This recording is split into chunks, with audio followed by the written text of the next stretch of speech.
Borderlands is an idea. It's the idea of the space between things that don't belong together. Anything you see, none of it's a facade. You know, when I played Donkey Kong for the first time, that was like mind-blowing.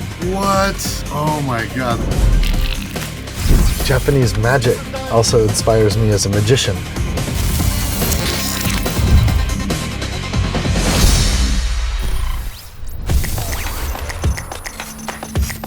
It is absolutely true that I am here and I am a game maker because of Japan. The first electronic game I ever played was made in Japan by a Japanese designer. And the first video games in the arcades that blew my mind, that showed me what was possible. My dad was a huge nerd. When he was in high school, he won the Ohio State Science Fair competition because he built a computer. And this was in the 1950s. It's before anybody had computers. He was a nerd, and we always had computers around the house. My first computer that I owned was a machine that he made for me. And I learned how to program BASIC. And I got better at speaking programming languages with the computer than I was able to even speak English. So I just got immersed in that world, and I was making games for myself and for my friends at a very, very young age. In fact, I actually never imagined it would be a career. You know, when I played Donkey Kong for the first time, that was like mind-blowing because the things I were doing was all text-based, and you know, here I went to a place and there's this beautiful cabinet and there's art on the side of it, and there's this full color screen with graphics.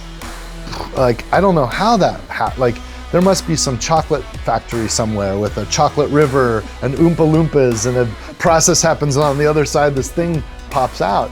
And it never occurred to me that it's just all people with different specializations, and all of those are different skills of people coming together. It wasn't till later that I understood that and realized that people working together can have all of their specializations combined to make something greater than what any one of us can do alone. Borderlands is an idea. It's the idea of the space between things that don't belong together. The game design itself, we took a shooter and a role-playing game, and we made something that's between them. It's neither a shooter nor a role-playing game, but it's somehow both. And the characters of Borderlands always live in that space between who they are and who they wished they were, and who the outside world wants them to be. And there's a tension between all of that, and they live in the middle there somewhere, the borderland between all those things. And it's a really beautiful theme to play in, and I'm grateful I've got to play in that space for 20 years. There's more to explore. In Borderlands 4, we are playing with the borderland between freedom and order, between being organized and being free. And so what is the balance between freedom and order? That's a really interesting question, and our species has been struggling with that since we came to exist here, and we probably will struggle with that forever. And I think as an artist, it's fun to get in that place and explore it. So everything about Borderlands 4 plays with that theme and lives in the borderland between order and freedom. I've been wanting to get my hands on, and it's so silly because we have pocket systems with emulators now, but I've wanted to get my hands on an original TurboGrafx 16. Here it was called the PC Engine, and there were a couple of classic games that I really loved on PC Engine. My favorite one was called Military Madness, which was a tactical war game.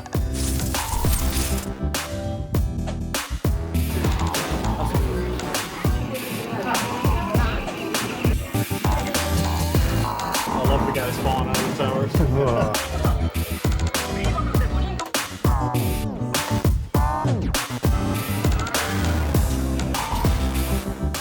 Oh my God, that's it. There it is. Okay, do we have a system?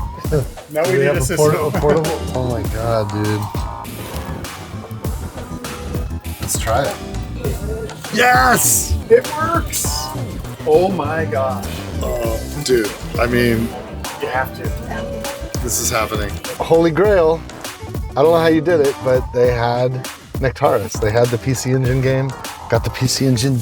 When I was a kid, this was the coolest thing ever. But man, this is the Holy Grail, and this is the Japanese PC Engine version.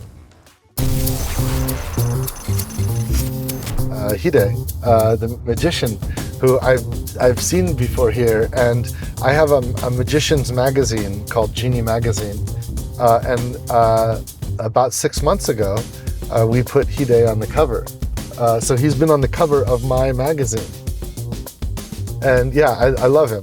He's a brilliant, brilliant magician. And there is so much great, in the same way that I talked about how Japanese video games inspired me as a video game developer, Japanese magic also inspires me as a magician. And Hide's magic is beautiful. It's really, really well done.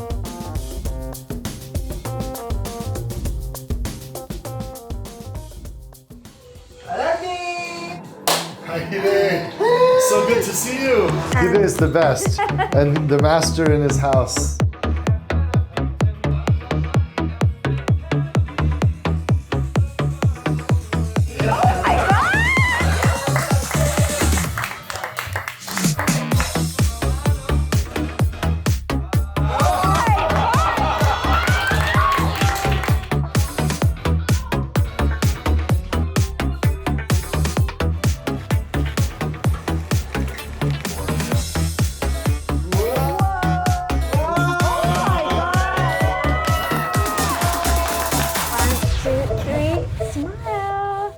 There's a commitment to the craft and a commitment to mastery that exists both for game development and for Magic. The other thing too is the relationship that we have with our audience.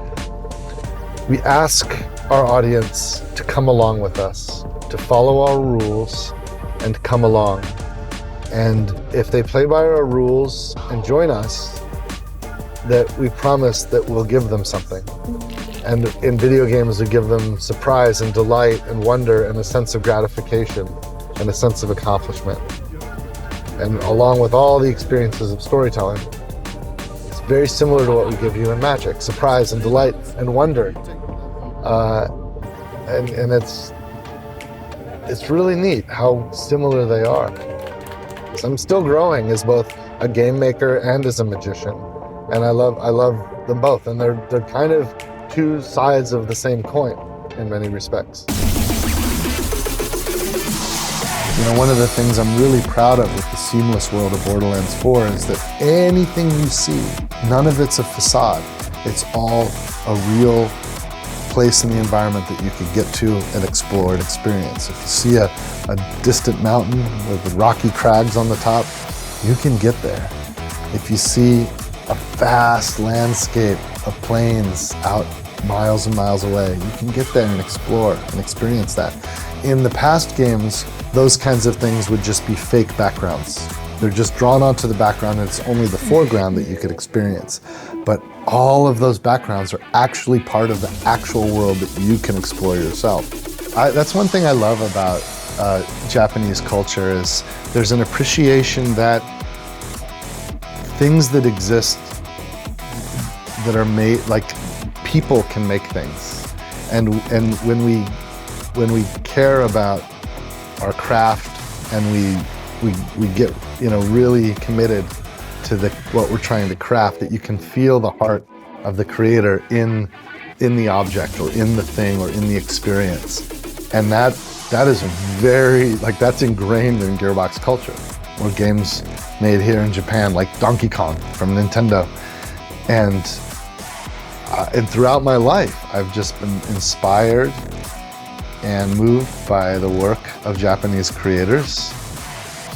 And it'd be an honor if one day we can make a video game, that I could be part of a video game that's loved by Japanese players. Maybe it's Borderlands 4.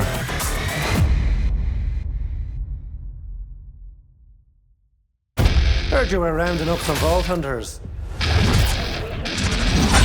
Reporting for duty, boss. A toast to our hero.